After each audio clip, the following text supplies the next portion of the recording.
Hello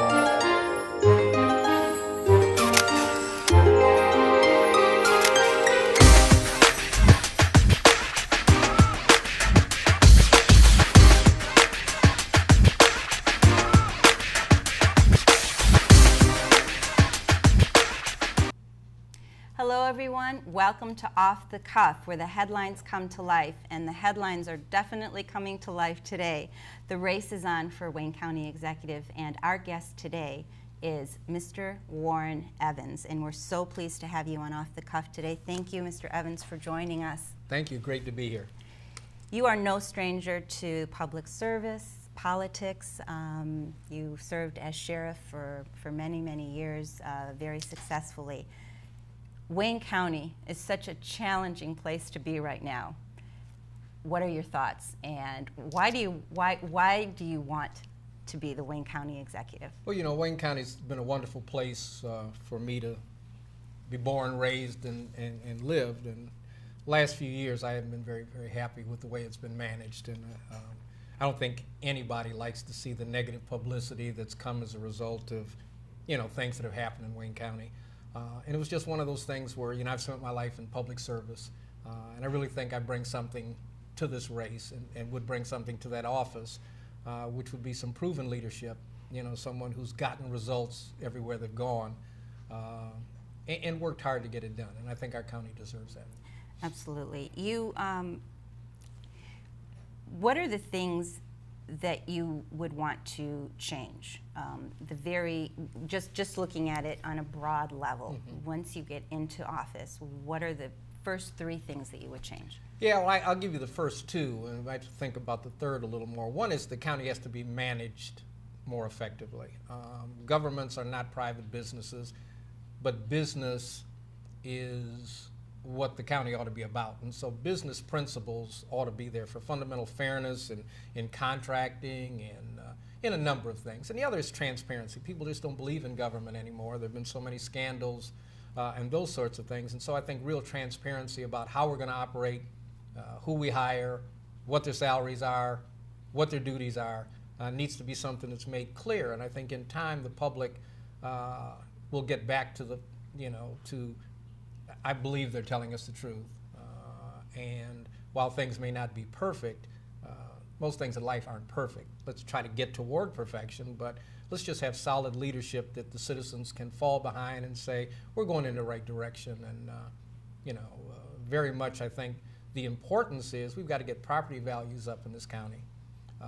And we've got to start increasing the population. And when we do that, we're going to have a more vibrant county. We're going to have families that stay in the same location and don't leave for jobs other places and those sorts of things. And I think we can get there. I think the synergies are starting now in the city of Detroit, and I hope to be able to piggyback that and do that on a county level. You know, you have been known, and you're no stranger to very tight budgets and trying to get the job done with a very tight budget. Wayne County is almost looking at an emergency manager at this point, which is something that I don't think would be a very welcoming thing within Wayne County and within the state. In terms of your experience and what you see the budget to be, and a bit of lack of transparency in terms of the openness and the individuals that, you know, and their knowledge of what's happening. But from your perspective, what do you see can be changed to try to balance the budget without hurting the little guy, without hurting the worker, without hurting the unions, without hurting the retirees, and maintaining the jobs? It becomes difficult, but I think there are a couple of things. And what's amazing is government doesn't get it, but every household in Wayne County does. In our lives, we always have nice to do stuff and must do stuff. And in our personal lives, when you don't have the money for the nice to do stuff, you move it over and keep it with the must-do stuff. The county still does nice-to-do stuff. Projects like the jail debacle, the racetrack at the airport that we invested millions and millions. The last installation was $26 million, and now the grass is this tall. That's public money wasted. At the same time, you go back to unions and working folks and say, I need you to tighten your belt some more. I need 10% back. That's a disingenuous, in my mind, situation when on the one hand the public sees you throwing money out the window, and on the other hand you're saying we're broke, So I need the workers to give more. At the end of the day, the workers and the citizens are all that count. I mean, that's what we're in business for, to take care of our workers and provide services for all of the residents of Wayne County. So, I think that goes back to what I initially said, which is poor management and poor decision making, which needs to change, and I think I know how to do that. And so that's a big part of it. The other part of it is obviously we have to win the confidence of people back in order to change that scenario. We know we need to do that. The other thing is we're so introspective in Wayne County historically about where the money is. I mean, we have a general fund budget, and we don't realize that there are federal dollars available, there are state dollars available, if the right regional leaders get together and go ask for it in a united, comprehensive way. Do you think that those things are available and are just not being sought after, or do you think that they're available but the concept and fear of investing within Wayne County is what maybe the blockade of bringing those monies in? I think there are monies available. I don't have rose-colored glasses on, so I don't think there are people just waiting to hand us money. But what I think is the impediment is those who would give don't believe we would manage. And as soon as we have a reputation for getting things done and making appropriate decisions with taxpayers' money, then I think we take advantage of the fact that we have two of the most senior Congress people in the United States from here. And those are people who have spent their lives trying to help us. What we're not doing is helping them by giving them a comprehensive plan with regional buy-in to say this is what we need to do. The mayor of the city of Detroit and I have a good, strong working relationship. He's endorsed you very recently. He has endorsed me along with the mayor of the city of Dearborn. Absolutely, Mayor O'Reilly. And the city council president, Susan DeBaja. I mean, there are lots of people whose intellect and public service, it's very comforting to know that those people are with you. But I mean, Mark Hackle, who's the county executive in Macomb County, he and I were sheriffs together for a long time. We've, have a strong personal relationship. And what I want to see is these regional leaders coming together and saying, let's make an ask of the state. Together. Yeah. On a united front. Exactly. And we'll figure out how that gets divided. But when you have that big a consensus of regional leaders asking for anything, the likelihood that you'll get it, I think, goes up exponentially. Absolutely. There's been a lot of controversy in terms of political appointees and what have you, and the number. Now, given Wayne County is like the 18th largest county within the country, and I know, L. Brooks has, 20, I think, and Hackle has 12, right, and we have 180 or something, 73 or yeah, right, 78 or something. So how do you balance that in terms of being the largest county, which you probably would need, that sort of workforce to service, that growth, and looking at the budget at the same time. Yeah, two things. One is, if you're going to ask others to give, you've got to give too. And so a certain number of appointees are just going to have to go based on the fact that the bleeding's got to start at the top. And that's a given. I will say in defense of some of those appointees that in many other locations, those jobs are just not appointments. They're civil service or classified jobs. And so the difference in Wayne County is many of those job functions need to be done, but in other places, they're not considered appointees. And so that makes up for part of the number, but obviously when they are appointees, you don't necessarily know what the qualifications are. I mean, the qualifications may be more political than practical and all of those sorts of things. So that's something we need to look at. But I certainly have to reduce those numbers. I mean, you have to, if you lead from the front, that means, you've got to give first. And I think the perception now is with excessive pension stories and severance pay issues, it just flies in the face of going back to ask unions to give more. The question is, why am I giving? Why'd you give this money away? And so I think it has to start that way. And hopefully we don't have an emergency manager because two reasons. One is I think the governor does not particularly want to appoint an emergency manager anyway. If he gets a county executive with a reputation for being able to manage, then I think he'll give him time to try to do that. And I think that's an important thing. I think the other is, if you appoint an emergency manager, the emergency manager has authority over the county executive and the county commission, but he doesn't have authority over the 4 other elected officials within the county. And so it is not the general. Emergency managers want to come in, take over, and fix. They don't want to come in and negotiate. And that's what you'd have to do with the 4 other elected officials. So I think, it is not something that is as comfortable for a governor to get the results that they want. And I think a person who's been around the county forever, I mean, I've worked in the prosecutor's office, I've worked in the sheriff's office, I know what their budgets are, I know what I think they ought to be. 68% of the county's overall budget is criminal justice, the courts, the prosecutor, and the sheriff. And that's been my career. And so three-quarters of the budget anyway, 2/3 of the budget, are budgets I'm very, very comfortable with. And so I think the appropriate amount of budget and the appropriate amount of monitoring of that budget is something I probably have a better skill set at doing than the other candidates. Kim Worthy, our prosecutor, your relationship, I know she endorsed you, and I think having that particular synergy and that relationship with the prosecutor's office and our Wayne County executive is extremely important. And I know that there have been, some issues in terms of that relationship. And of course, security and safety it's location, and part of that is feeling secure and feeling safe and going into your home and feeling that you're comfortable. And I know you're huge on that. So what are your plans in terms of working with the prosecutor's office in terms of creating a secure atmosphere within Wayne County and especially within the city of Detroit right now?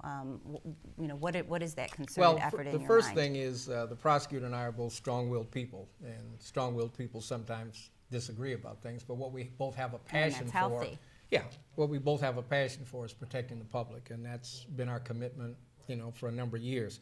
I think we're at an ideal time where we can start to grow businesses, we can start to grow things, but I think what's often lost in that is if you don't create a quality of life, and that's not just law enforcement, then it doesn't support the businesses, it doesn't support the population growth, and so I think I understand pretty clearly, and my past record demonstrates that I don't mess around with crime, but seriously, we try to deal with those sorts of things, and this creates a position where I can help fund the other agencies to do that, and the 43 communities in Wayne County benefit from that.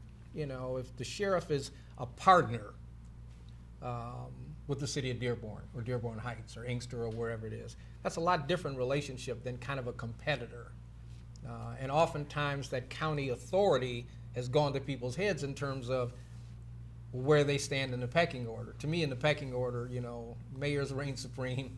The county it's a team effort. Yeah, absolutely. And it has to be. And that's kind of what I did as sheriff. I mean, I went to 43 of the police chiefs the week I was appointed sheriff and said, basically, what can I do to assist you? And it was a paradigm change, and most of the police chiefs kind of looked at me like, is he really saying this? Because that wasn't the history. But from then on, our relationship was great because we all felt we were on the same team. That's the same thing I'd like to do in the county executive's office. My relationship with the county commission will be a straight up, this is what we're planning to do. I'd like you to buy in. My relationship with the other elected officials, and we'll have disagreements, but we do those behind closed doors, and we come out with a unified front.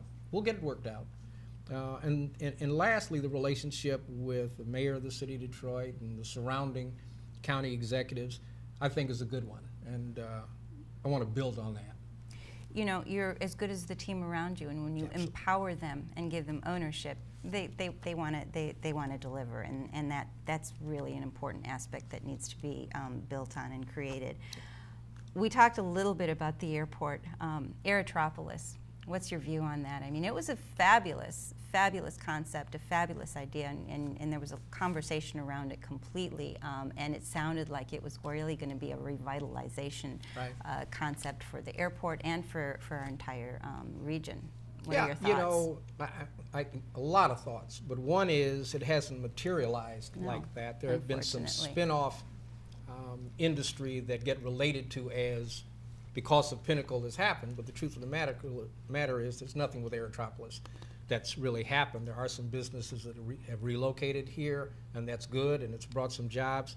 But I think part of it is the design to begin with. I don't think there was a comprehensive buy-in of what this was going to do for all of the surrounding communities. I mean, it was a county project. Again, county It competitor. was sort of a tunnel kind Yeah, of thing. right. Where I mean, it wasn't a developed project that said, here's the benefit to everybody else. Do you all see some synergies here? Is this something we should or shouldn't do? I think it was one of those things that was probably somewhat ill-conceived, at least at the end.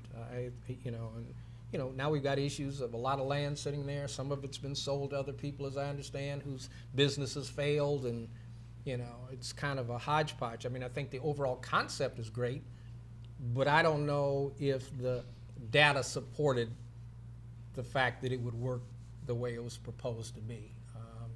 And so that's something we'd like to figure out what to do with that land. But I would much rather, as county executive, go to all of the communities and say, what kind of projects are you working on?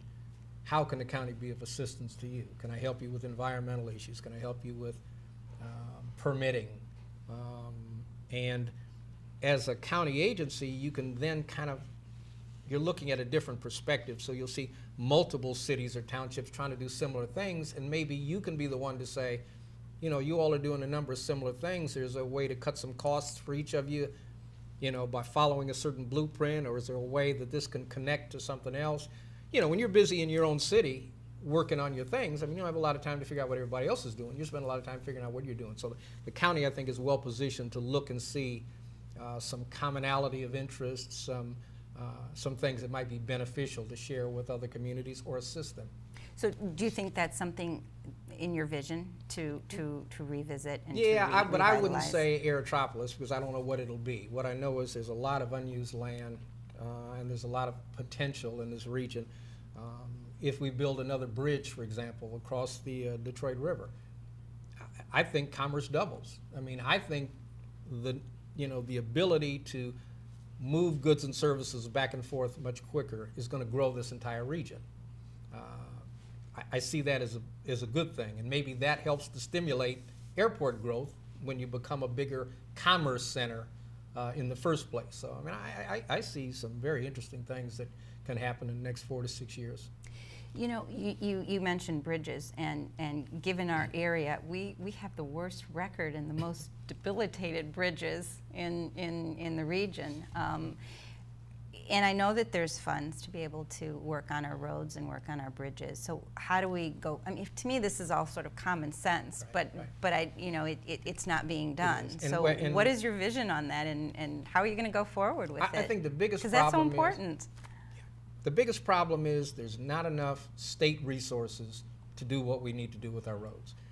We have 750 miles of roads and a lot of bridges in Wayne County, and we repair 25 miles of road a year. So any elementary school person can do the math. We're never going to catch up. So it's going to take an influx of money, and that's where the regional issue, I think, comes up and says, it's a big ask, but if... Talking infrastructure. Yeah, right. If a mayor and 3 county executives all make the same ask, then I think the answer's better. The answer is we need a great influx of money to work on that infrastructure, and obviously if we get that even in the short term, it creates jobs, it builds energy, gets us where we need to go. I think our biggest problem in Wayne County is we really are not team players. We don't really go and seek the support of others, and I think it's the right thing to do anyway, but when you're financially strapped, it even becomes more critical that you start thinking farther outside the box and understand that your general fund's not the only money that you can have. There are even public-private partnerships. A prime example is this issue of the prosecutor asking for money for rape kits. I mean, how that ever became a money issue, I don't know. I mean, that's something that has to be done. She's actually fundraising for rape kits. So, That's whatever unspeakable. happened to a county executive putting his arm around her and saying, let's go to Quicken Loans or somebody else or whatever. And how about a public-private partnership? I mean, this is a social issue that's got to be resolved. I think that would work. But what I'm most distressed about is I never saw the ask. All I saw was the articles about what she needs and what he doesn't have the money to cover. Well, what she needs is critical. It's got to be done. So I don't see an argument about dollars. I can see a discussion about where we get the dollars. But I never saw that discussion. It was just kind of, we don't have it. To me, it's a narrow approach. Absolutely. Again, you know, it's such a fiscal discussion and conversation, and when you're looking at creating jobs, there has been a lot of outsourcing in terms of the garbage pickup and in terms of a lot of other services within the city of Detroit, which is helping the budget. But when you look at it, you know, in a general lens, a lot of individuals are losing jobs as well. So, I mean, it's sort of like a double-edged sword. So how do you address something like that on a county-wide level? Two things. One is, I think, poor management creates the need for privatization. I don't believe that it's inherently more costly to do it in-house. What I believe is private for-profit companies watch the bottom line and they manage more effectively, and so they can do things cheaper. A manager who knows how to work like that in the public sector can also run departments that can work, I think. And so I think a lot of the fact that there's privatization in different areas now is really a testament to the fact that we have not managed the county dollars as well as we should. The other thing is, my experience with privatization in different areas has been, once they're in the door, and the county gets out of the business of doing that particular thing, then 3 or 4 years later, astronomical increases in the contract price go up because they know the county's out of the business and can no longer provide the service. And so I think you really have to look long-term at what's going on there. Now, you know, admittedly, in some areas, privatization might be necessary. But at least even where it is, let the agency that did it before bid on the project. You know, if you're really going to make a decision about taking it outside, then let the numbers dictate the need to take it outside alongside the budget, and I think that's an easier way to go. But generally, I'm not a privatization person.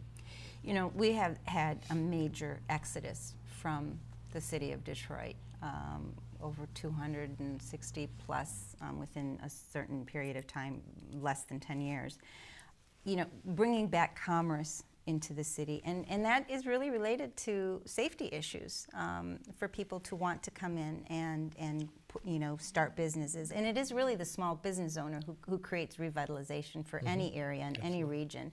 And we've lost a lot of those small businesses and even corporate businesses that are moving out. And to me, that's part of creating growth and creating you know, a nice area and something that's complementary to go in and to move into and to raise a family. So how do we do that? How do we create trust? How do we create the vision that if I do go into Detroit and I place my small business there, that I'm going to have some support from the city and from the county and create that revitalization? I mean, it's happening little by little, and I want to create that, you know, feel good feeling that yes, you know, we're on the way.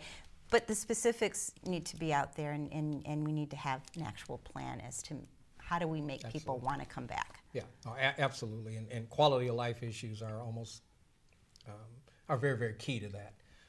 But remember, it's not just Detroit. The county's population has been dying for the last 12 years, and the county's property values have been going down for the last 4 years. So the measures I'd like to see 3 years or so into this administration is, are our property values going up significantly, and is our population increasing?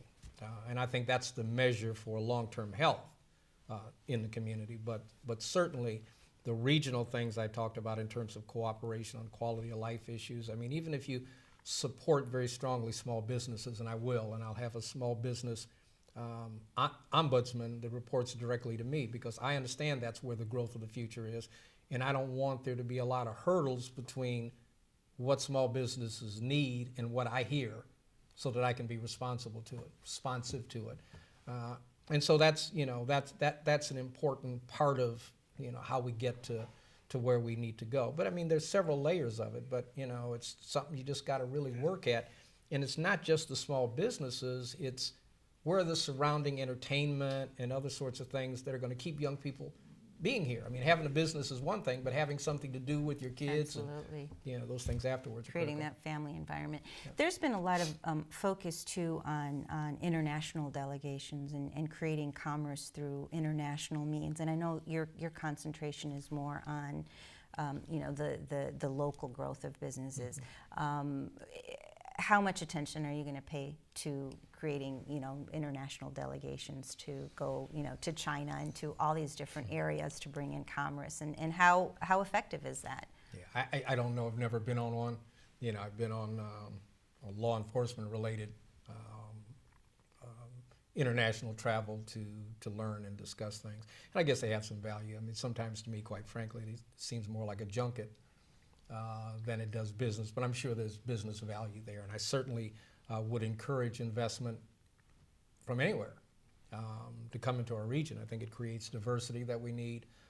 You just want to protect your citizens and make sure that some of those jobs and things that come with it are something that benefits your community. So I can see value in them, but my immediate focus is more on effective management internally. Unless our process runs like a finely tuned machine, then we're not really prepared to do the best we can, either selling to others or bringing them in appropriately. So you have to have a base in order to be to have people want to come in and be part of you. So success breeds success, basically. Absolutely. Really quick, our water issue. Goodness, that's just such a devastating thing, shutting off water for people within the cities and within the county, yeah. And having these protests. And I was watching a woman actually being arrested because trying to stop the trucks going. How do we address that? Obviously people need water, and I hear people making a human rights issue out of it, and I understand that argument. And it is to a certain point. I mean, but what I also understand is the Detroit Water and Sewerage Department has been writing off hundreds of thousands of dollars worth of unpaid water debt for years, which are unpaid water bills that should have been paid. In many instances, the house is torn down and the water's still on. As you know, the water bill's attached to the property. Well, if the property's abandoned, you're never going to get the payment for the bill because there's no value to the property, and then you add a water bill lien onto the property. And so there needs to be some structural change in how business is done. And if that happens, your losses are less significant. And if your losses are far less significant, there's not going to be near as much angst about unpaid water bills for people. Has there been a program set, or has there been a conversation about, okay, these are the issues, these are the bills that need to be paid, and this is the program we can put you on? Has that conversation been there? I don't know that it has, but it's certainly something that from the county's viewpoint I'm going to be very concerned about. I mean, the majority of ratepayers are not in the city of Detroit anymore, and so the suburbs are paying significant portions of the bill. It's Detroit's water department, and it should be. It's their equity. They own it. I don't have any issues with that. But what I want is management practices to be such that we're doing everything we can to cut down on unpaid bills and losses. I mean, how does a person get a water bill of $3,000? I mean, and what was the collection activity prior to that? I mean, if somebody hit the average person with $3,000 in a shutoff notice, I would think there would be some real problem about where do I get the money. There may have been prior billing attempts. I just don't know. But what I think in many instances is the bill gets too high too quick, and people have difficulty with that. And so maybe the collection needs to be more vigorous earlier. I certainly don't have, people need to pay their water bills.